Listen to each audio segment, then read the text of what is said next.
यौम आज़ादी की तकरीब में आज पुलवामा की डिस्ट्रिक्ट पुलिस लाइन्स में जिस्मानी तौर पर माजूर अफराद की शमूलियत तवज्जो का मरकज बन गई। आज पहली मरतबा यौम आज़ादी के जश्न में जिला पुलवामा के मुख्तलिफ इलाकों में ताल्लुक रखने वाले जिस्मानी तौर पर माजूर अफराद ने परेड में हिस्सा लिया और कौमी झंडों को सलामी दी।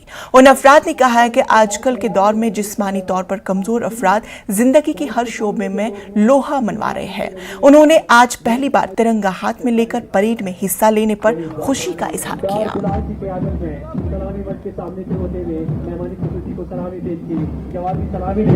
मैंने भी देखा 30-32 सालों से मैं भी देख रहा हूँ कि किसी ने भी हमें यहाँ बुलाया नहीं।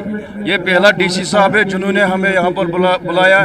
सपोर्ट उसके जो चीफ है नूर साहब, उनकी वजाहत से हम यहाँ पर आए। इससे पहले भी उन्होंने हमें शारदा शरीफ का टूर करवाया है। सिक्योरिटी भी हमें अच्छी तरीके से मिल रहा है।